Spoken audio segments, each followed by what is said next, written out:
Hello, everyone. Welcome to the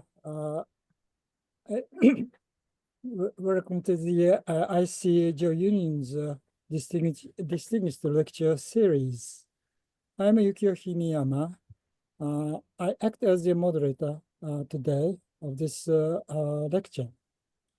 And before introducing Professor Tsu and his lecture, may I spend a few minutes to talk about the GEO unions, which initiated this lecture series.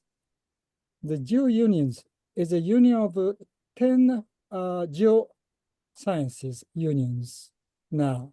But when we started this lecture series, there were 9. So we had one extra one. Now we consist of 10 unions. And I am from one of the unions, IGU. I'm past president of the IGU. And 2 years ago, in 2022, in April, the GEO unions members, the representatives of those unions, gathered in Paris and talked about the contributions to what was called IYB-SSD, International Year of Basic Sciences for Sustainable Development, which was launched by United Nations.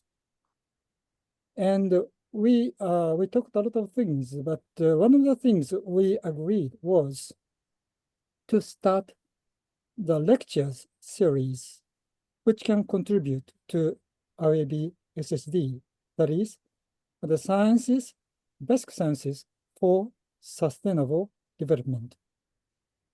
And we had 6 lectures in 2 years. The IYB-SSD lasted for 2 years, 2022 to 23, and ended in December of 2022. And then at the beginning of 2024, IDSSD, International Decade of Sciences for Sustainable Development, started. Just coinciding to that, the GEO unions started again. That means restarted the lecture series to support IDSSD. And today's lecture is a second of the second series of the lectures. And I'm very honored to invite Professor Yongguan ZHU from China. And he has so many awards and also the many works, academic works. And after reading all those information, I thought it's better to let Professor ZHU himself to explain his main interest and also the main works, rather than me saying about that. And today's lecture of Professor ZHU is on antimicrobial resistance in the ecosystem, a One Health approach. So the floor is yours, Professor ZHU. Okay. Thank you so much, Professor Himiyama, and everybody online. It is my great privilege to have this opportunity to talk about my research at this platform. So I'm a soil scientist by training, and my research really focuses on soil-plant microbe interactions. And I take One Health approach so that the research is to look at the connectivity of environment and the ecosystem and the human health through the soil-plant system, and with a particular focus on microbial processes. And today, I want to focus the discussion on antimicrobial resistance, because this is closely linked to sustainable development goals of UN, because it's related to human health and food system and biodiversity, etc. So thank you so much, and I will start my talk.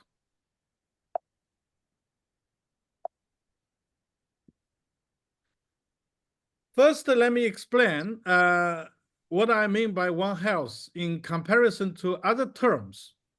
We know that when we talk about health, mostly we consider the health of individual person.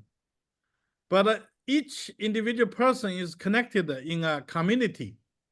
So there is a discipline or area of research is about public health. It's looking at the collective exposure to environmental contaminants, disease transmission within populations, etc. But all the populations around the globe are actually connected. So there is another area of research is global health, talking about the spread of disease between populations and the connections among different populations, etc. And One Health is really about the health of not only humans, but other species. So it is the multiple species health approach, talking about the spillover of pathogens from animals to people, health of people, animals, and also plants. When the crops are sick, we apply herbicide or fungicide, etc., and these residues will affect our health through the food system. Of course, also above this One Health, we also have a planetary health. It's about the connection of systems.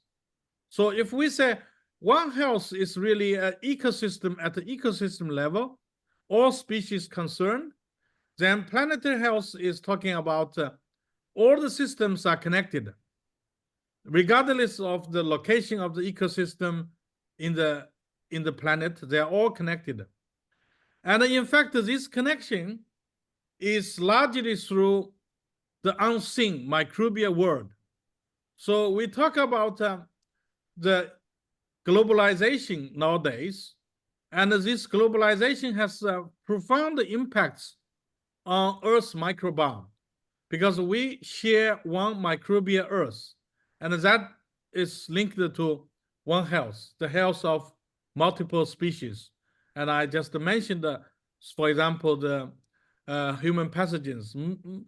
Maybe around 80% of this emerging infectious disease is really zoonotics.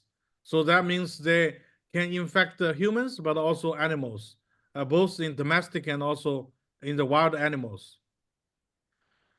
Now, I would use antimicrobial resistance as an example. And antimicrobial resistance occurs when bacteria, viruses, fungi, and other parasites no longer respond to antimicrobial medicines. That means the AMR issue is closely linked to human health. The antibiotics we are using probably is not as effective as we would expect because of these resistance determinants are spreading around in the environment. And there is a recent study reported that at the global scale, in 2021, the estimated global death attributable to AMR, bacteria AMR, is nearly 5 million, with over 1 million is directly attributable to bacteria AMR. So AMR is considered as a grand challenge for sustainable development, particularly in terms of human health. But human health, as we all know, is deeply rooted in the ecosystem. And antimicrobial resistance is just one example that we should pay attention to. Now, what is behind AMR actually is antibiotic-resistant genes. These genes are responsible for the mechanisms or the machinery of bacterial resistance to antimicrobial drugs.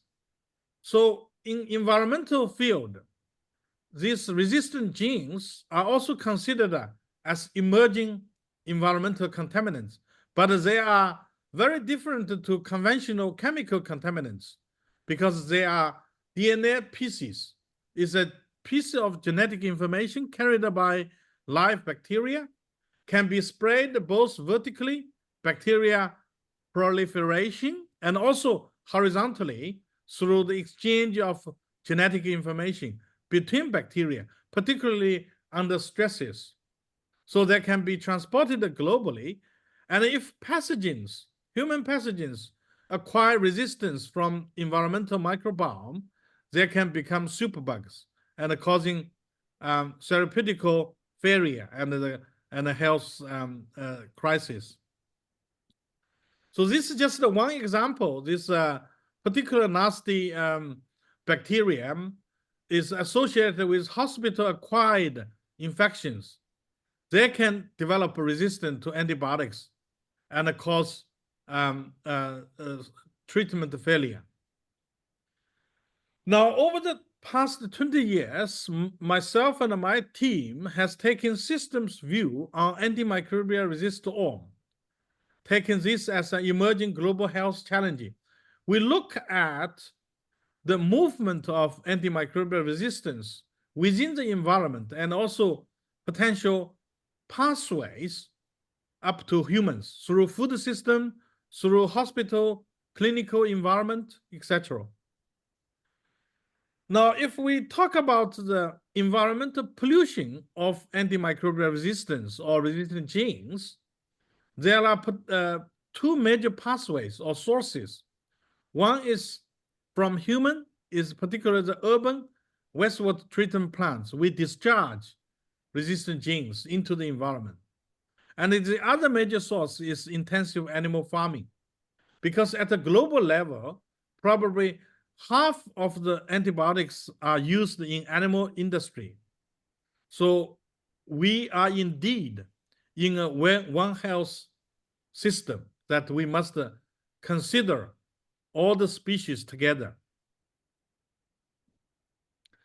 Now, this is just one of our research published around 10 years ago.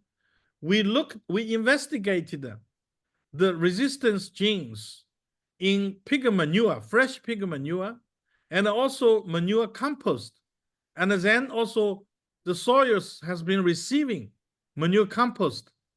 And we compare the resistant genes as compared to some samples from pristine environment. And you can see this red color in the heat map.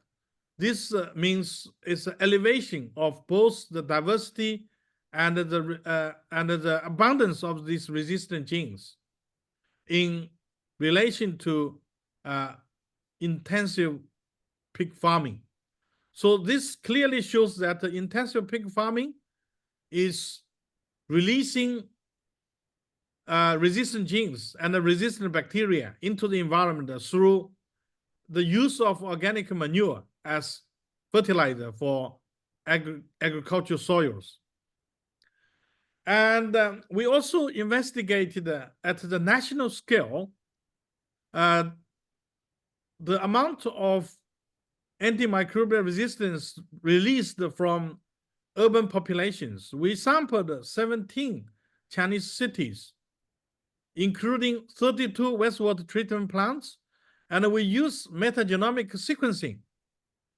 We identified some of these core resistant worm across China. So this resistant worm is shared by all the wastewater treatment plants. And on average, we discharge about 10 to the 14th copy of resistant genes per day per person. So that is a huge number. And we also look at what happened after treatment, wastewater treatment. And you can see from this diagram, we see a big reduction in resistant gene copy numbers after treatment. But still, there is a fair amount of resistant genes per bacterial cell being discharged through effluent. You can see the gene copy numbers there.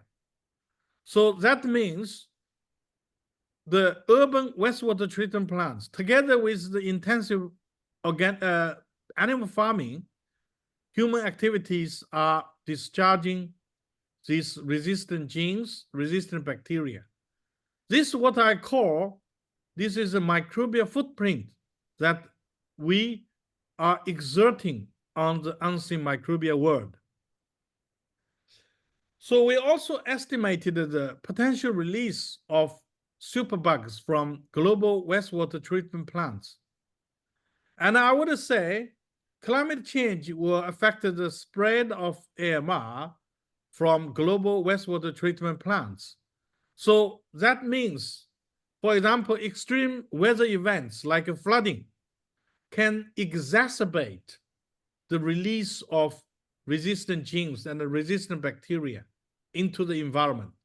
And this will cause the spread of these resistant determinants in the ecosystem, and through the number of pathways will affect the human health. I will discuss later.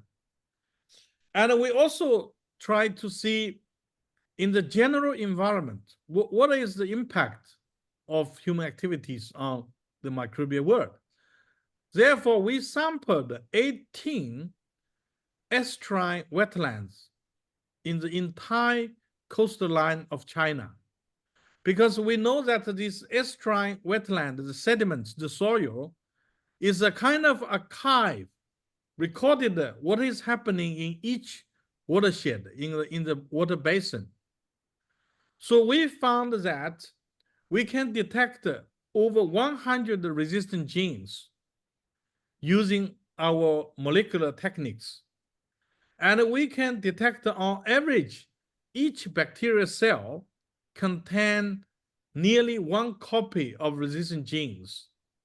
Now this level is almost, it can be as up to 100-fold higher than in pristine environment. So this again demonstrates that human activities are causing the elevation of resistant genes in the environment. Here, I'm not talking about the immediate risk to human health. I'm talking about the potential human health risk. But yet we have to develop a quantitative risk assessment tools to understand the actual human health risk. And we, using statistical analysis, this partial redundancy analysis, we demonstrate that the variation of the resistance in these estuarine sediment samples, we can see that over 60% of the variation we observed is due to anthropogenic factors, such as the population level, the volume of wastewater discharge, the level or the volume of intensive livestock farms, etc. So those are the anthropogenic factors contributing to the variation of resistance in the environment. Given that all the samples are from the real environment, we are very confident that this statistical analysis really demonstrates that human activity is driving the spread of resistant genes and resistant bacteria in the environment. And what are the consequences of this elevation of resistance in the environment? The immediate consequence is human exposure through food. So we have been looking at microbial movement in the soil plant continuum. I mean, in many ways, we have been looking at the movement of chemicals from soil to the plant to the food that we are eating. And in the past 5 years or so, we have been looking at the movement of these microbes from soil to the plant and to the food eventually. And we found that under some circumstances, so for example, the fresh vegetables we are consuming can contain substantial potential resistant bacteria, both on the surface of, for example, the leaf of lettuce, or also within the leaf is the endophytes we call. They can also harbor resistant bacteria. And some of them can be potential human pathogens. And in the sake of, for the sake of time, I won't talk about the details, but the key message is that the resistant bacteria can move through the soil plant system. They can end up into the food we are eating every day, particularly the fresh salad we are eating. There's a potential risk. Not only the movement within the soil plant system, but they can also be transported in long distance. And in this particular case, I want to use this example of plastic pollution in the water environment. The plastic can move in long distance, and the plastic surface can be colonized, as you can see from these slides. Within a month or so, the plastic surface can become very crowded with microbes. And we found these microbes are very much more resistant to antibiotics. So the biofilm, you can see on the right side is the free living bacteria. They show reduction in growth with increasing antibiotics. However, we do not see a significant decrease in growth. On the left side is in the plastic surface we call a plastisphere. You can see with increasing antibiotics, we don't see a reduction in growth. That means the bacteria grew on the plastic surface. They become more resistant to antibiotics, and they can be carried away through the waterway and maybe also discharged into the river, into the sea, I think. So this is a more recent comment paper we published in Nature talking about the microbes thrive on plastic. They can bring biohazard risk that shouldn't be overlooked in efforts to tackle the pollution crisis. So really, we are talking about the mixture contamination of chemicals like plastic, but also the biohazard like antimicrobial resistance or resistant bacteria. So this is, I think, is closely linked to sustainable development goals. And we also conduct a whole river study. We use entire small watershed as a living laboratory to investigate how human activity can impact resistance on plastic surface. So this is a small watershed in southwest China in Guangxi province. And clearly from these diagrams, you can see on the left side, like number 1, 2, 3 is from the pristine environment. It's the head of the watershed. Very clean environment. You can see relatively much lower resistant genes. But when we move down the river, pass through the peri-urban to the urban environment, you can see the gradual elevation of resistant genes on the plastic surface. So we use this whole watershed again demonstrates the impact of human activities on the elevation of resistant genes. And in this case, particularly on the plastic surface, we call the plastisphere. And I want to stress that this is the microbial footprint that we human as a group are leaving this footprint on the microbial world. And this will have health impact on us because these resistant determinants can be acquired by human pathogens and affect the human health. And we also look at in the same river system, we also look at the viral communities. We identified 91 potential pathogenic species.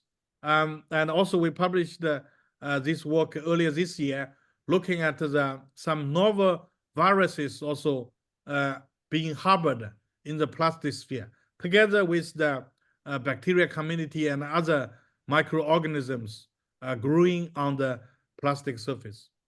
So with these few examples, I just want to illustrate this One Health approach in understand the microbial cycling, but also can be transported globally by human travelers, by commodities, by airplane, by migratory birds, etc.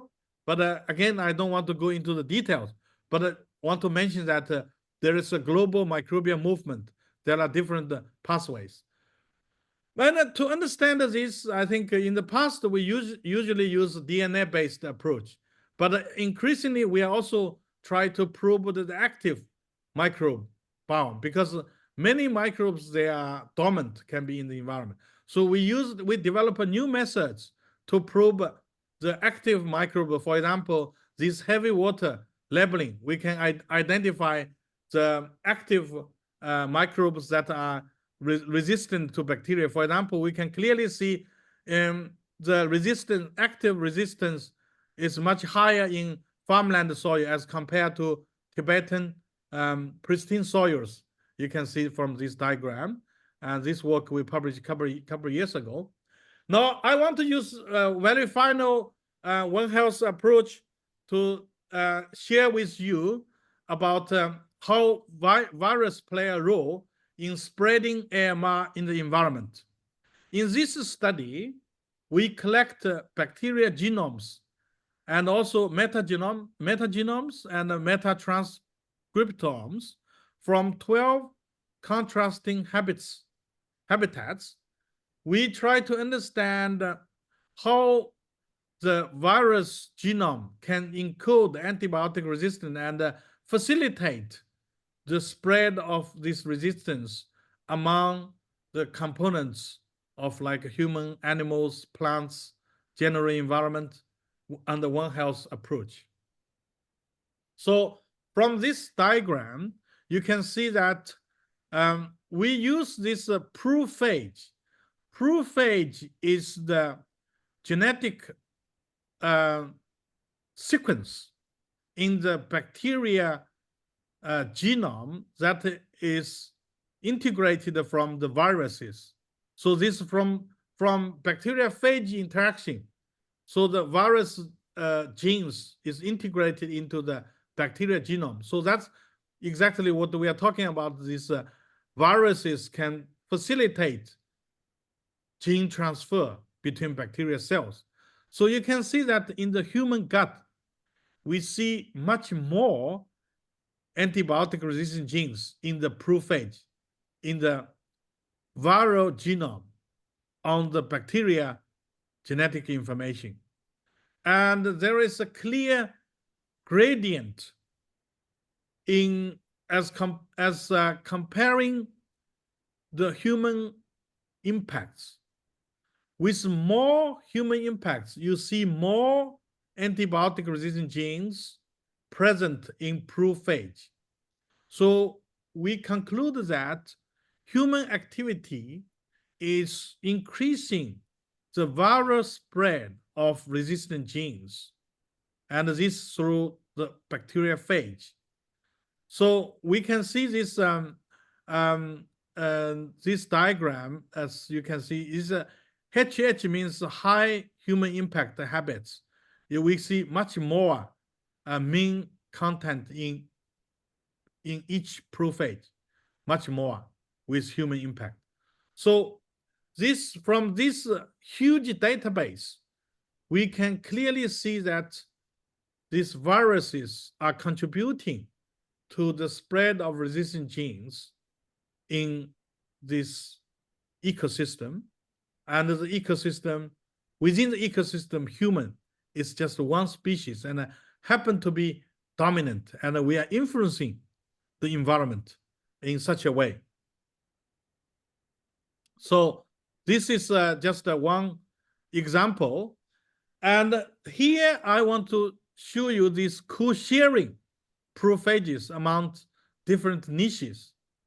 So I want to stress that environment is really the melting pot.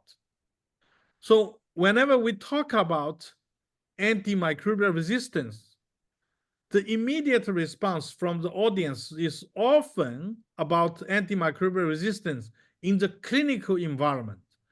People often forget about the contribution from the environmental resist to all. And we want to share with you that environment actually is not only the reservoir of antimicrobial resistance, but also is the melting pot for the exchange of genetic materials, like what I have mentioned, that the prophage contains a lot more resistant genes as compared to the bacteria genome. And the human activity increase the level of ARGs in prophages. So this clearly demonstrates that human activity is causing the spread, the emergence, first of all, and then the spread of resistant genes in the ecosystem. And through the connections of different species within the ecosystem, we are spreading these resistant genes and causing human health crisis. So this is the few stories I want to share with you today about using antimicrobial resistance, talking about One Health, linked to climate change, linked to sustainable development, and linked to this global impact of what is happening locally, regionally, can be translated into it's a big crisis around the globe, because the microbes can travel with no boundary, not like everybody has a passport or ID, but the microbes, they can travel without a boundary.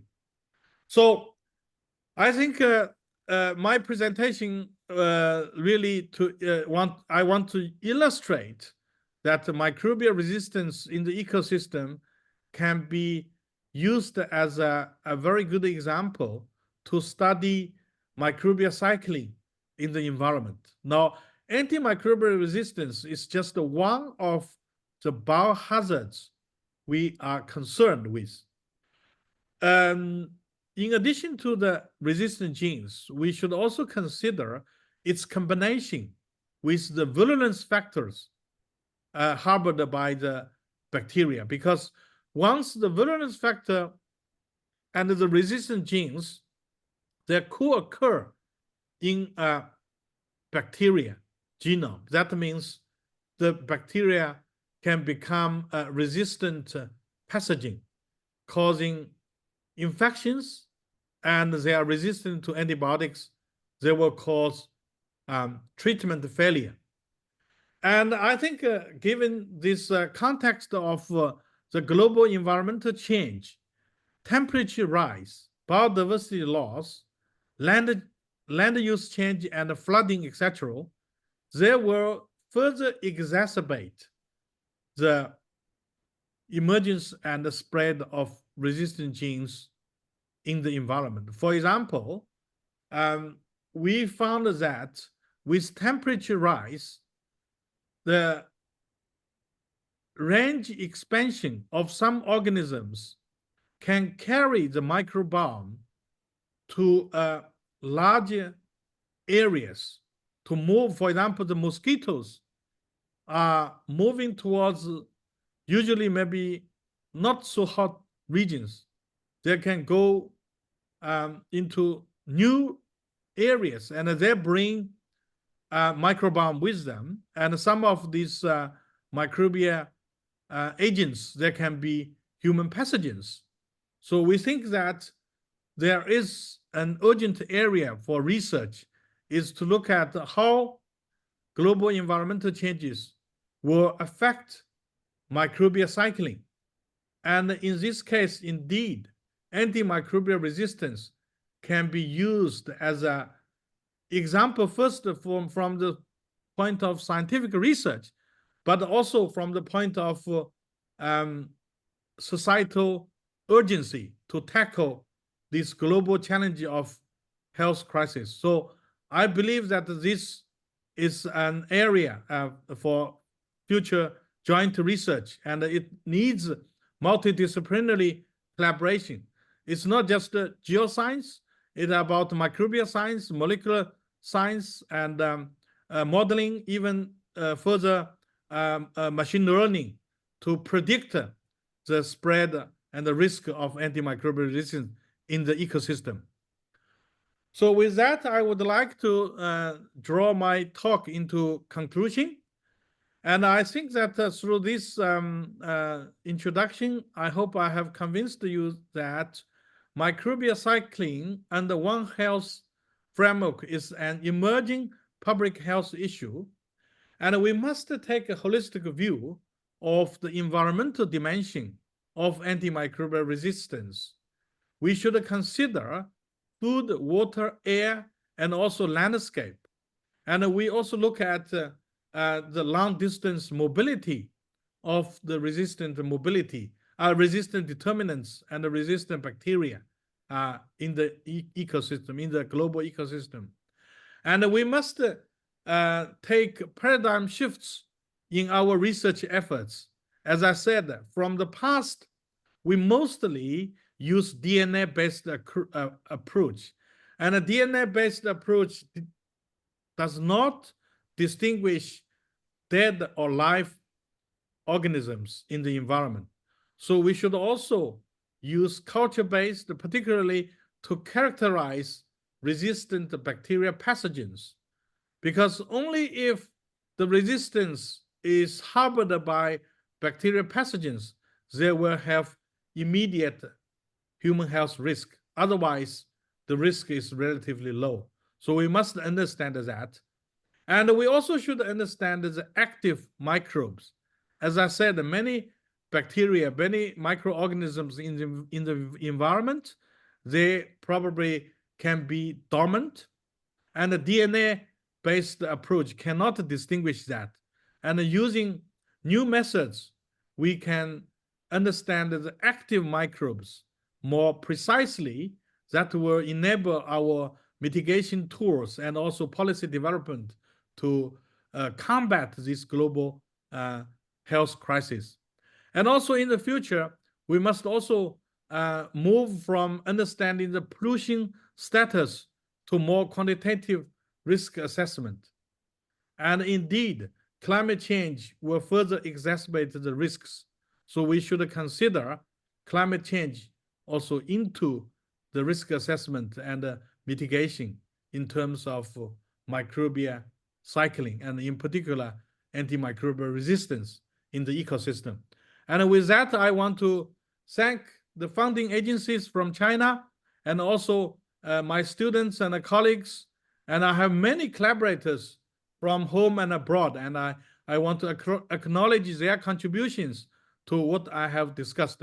And I also want to thank the audience for your attention. Thank you so much.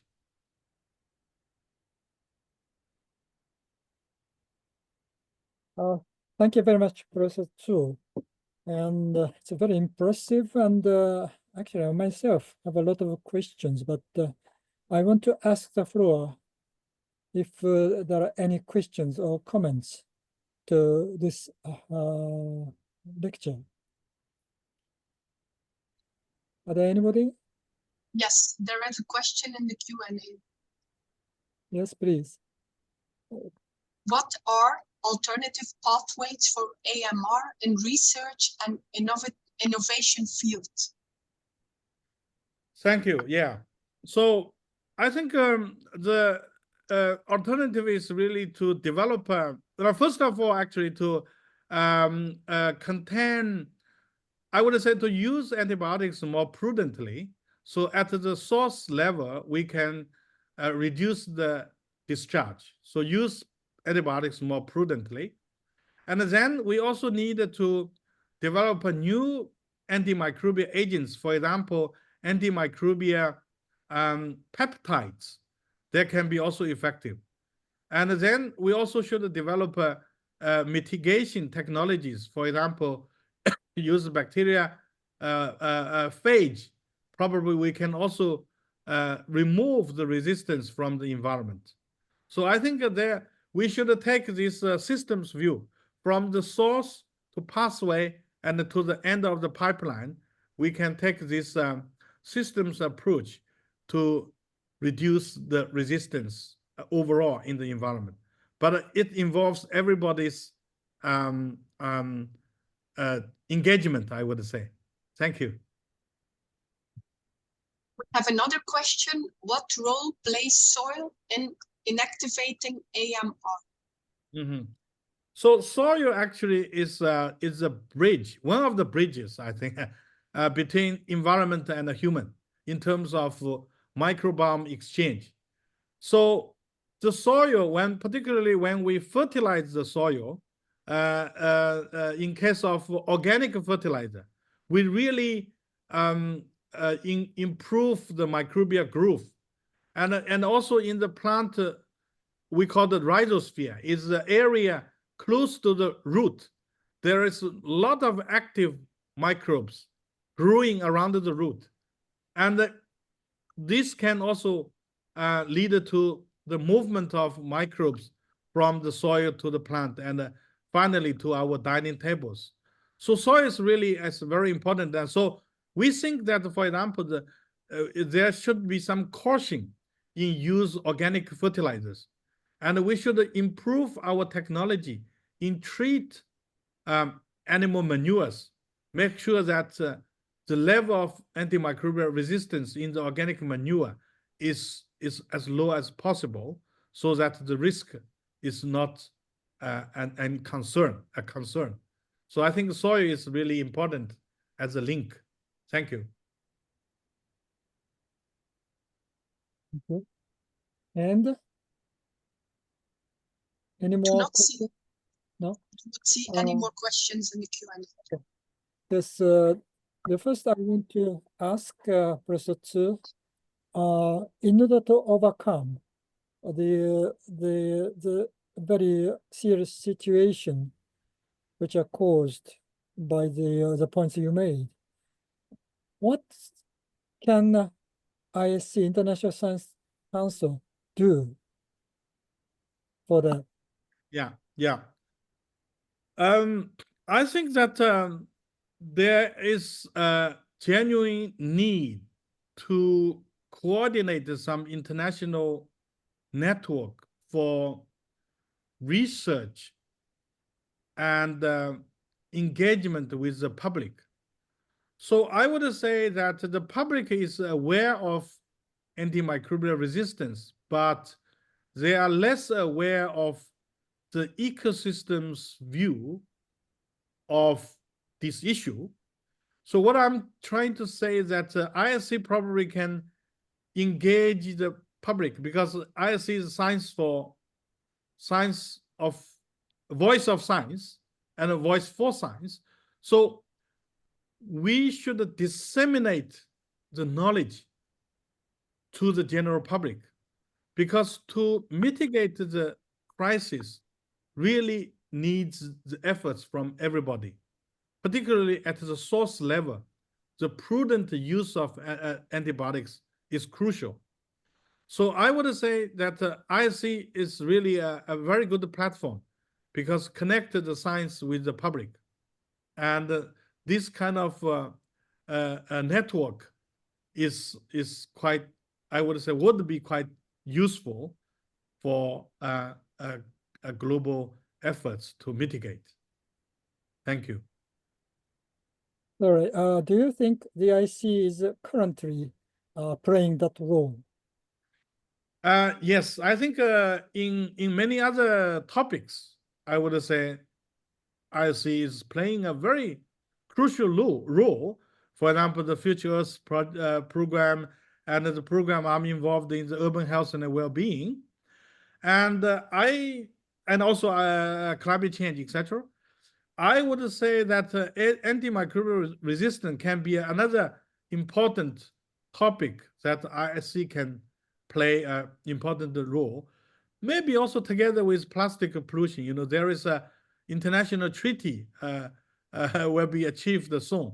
So, you know, these pollution issues that really is combined. It's not, pollution is not in isolation in the environment, in the real environment. So maybe in some area we can combine these issues. So this is a new topic, a new area I think we can tap into for the global efforts, I think. Thank you. So do you think the ISC should change in one way or another in order to pursue that role? I wouldn't say to change, but there is always a room for improvement. I think there's a new because I think every I mean the way we approach these problems, they can also evolve with new technologies, new social networks, etc. You know, so we can keep pace with these new changes and new challenges. So my personal view, my own research is always targeting the problems rather than just not just the science, the scientific frontier, but also I think consider the scientific frontier and societal needs. I think so. So I think we just keep pace with the evolution of the whole social human nature ecosystem. Let's say the coupled system. Yeah. Thank you. Thank you. I wonder if there are any other questions. Any questions? Giuliano? Yes, Please. thank you. First of all, I would like to thank Professor Zhu for the interesting presentation. And I was thinking, I don't know if I understood correctly, but I saw that there is some dangerous region at the mouth of rivers when they get into the sea. Can you say some special action that could be done to avoid and make some contrast to this problem in these regions? Do you see? Yeah. So I see the major source is urban wastewater treatment plants and the use of or the distribution of this intensive animal farming and the use of animal manure for fertilizer. So in that aspect, I think we needed to develop advanced technologies, yet should be sustainable, not expensive, sustainable technologies that improve the treatment, targeting to minimizing the discharge of resistant bacteria into the environment. For example, in my lab, we develop a biochar production from pig manure. When the pig manure is turned into biochar, we pretty much eliminate the antibiotics and we eliminate the microbes, and we still retain the nutrients in this biochar, and it can be used as soil amendments, improve the soil fertility, soil structure, and in a way also increase the carbon sequestration of the soil ecosystem. So developing new technologies and sustainable technologies in particular can have cool benefits in pollution mitigation, but also soil fertility, soil health enhancement, and climate mitigation, etc. Thank you. Thank you. Are there any other questions from the floor? Okay, so actually I have a lot of things to ask.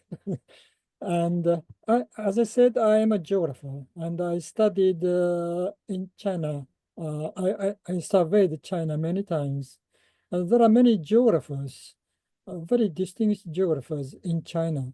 And China has a very good history of geography, actually.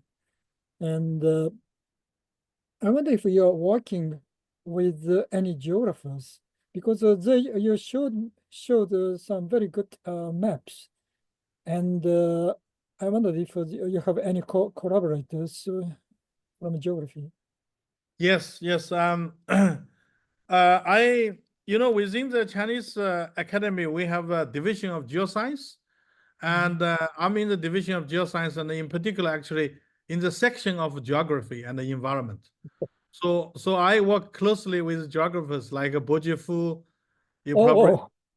So we are next to each other. Our office, on the same floor, and we also have geographers more on the chemical geographers. Looking at the environmental protection, like Xu Tao from Peking University, and also we have geographers more working on climate change modeling, etc. So I try to collaborate with them, because, as I said, this area of research really needs multidisciplinary approach. We needed to look at the bigger picture. We needed to look at the modeling, and we should also look at the predictions of the future scenario. And these are all related, at least, to many geographical factors. The climate, the geographic factors. Yeah. So thank you so much. Yeah. Yeah, very good environment in the research environment. And so Yeah. I'm sure that you're concerned about the education and also education research collaboration. Yeah. What is your view on that? Yeah. So research education, I have like 2 points to share with you. First of all, I'm personally very passionate about education for the public and the students. So I often goes to schools at least 3 or 4 times a year to give talks to school students about my research, and also go beyond a little bit of my own research, not that narrow scope, but in general, like ecosystem health and One Health, etc. And also sometimes I work with China Association for Science and Technology, also give public lectures for science literacy. So I think that actually to deliver the science discovery to the students and to the general public is very important.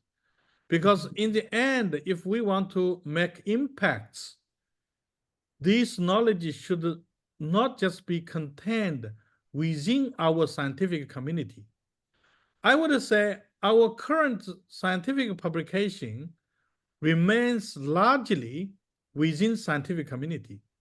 So sometimes I publish in in some even in books, like in popular science books that can be read by students and the general public. So I think this is very important, and I'm personally very passionate about science education. Thank you for raising this point. Actually, International Science Council tends to avoid primary or secondary education.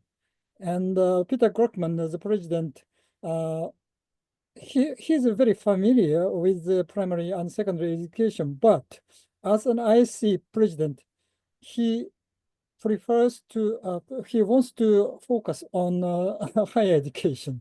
That's my view. And when I meet him, I always insist the importance of education, particularly primary and secondary education. And I hope that I see changes. Yeah, I guess, I think this is a very good suggestion. But on the other hand, maybe I guess it's also a matter of limited resources, maybe. If we can raise more resources that can support this kind of But activity. there are things which can be done without much resource. There are things very easily. Yes. So I think it's a matter of mindset. of the leaders. Mhm. Yeah. Thank you for your suggestion.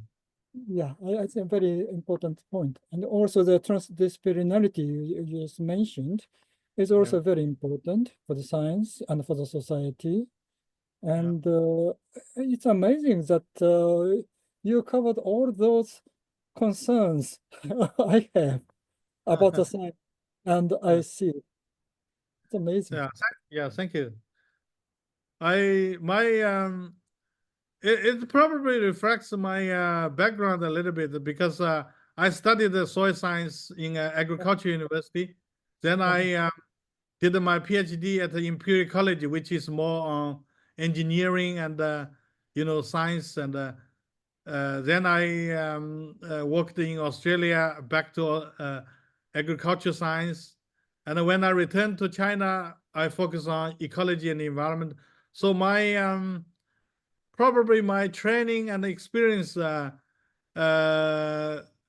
facilitate my broadening of my view of environmental issues, and I end up with a strong belief that One Health approach is really very helpful framework, very useful framework to integrate our research findings, but also to facilitate integrated research that can deliver actionable knowledge for the society, not just for the scientific community.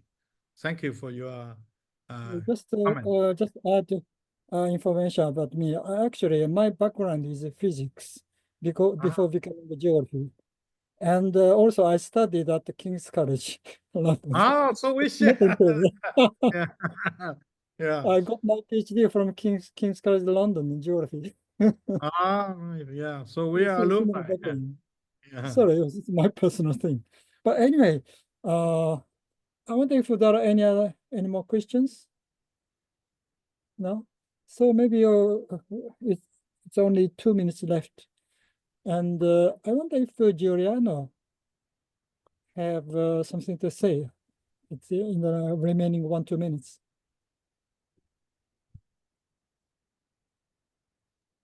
Yes, I would comment that I like very much the vision of Professor ZHU, that for the future we need much more interdisciplinary research. This is my opinion as well.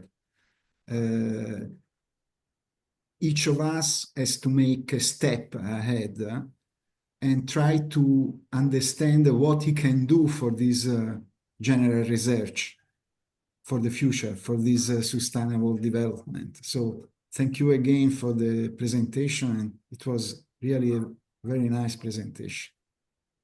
Thank you. Thank you so much. Thank you very much indeed, Professor ZHU. And I also want to thank all the participants of this lecture.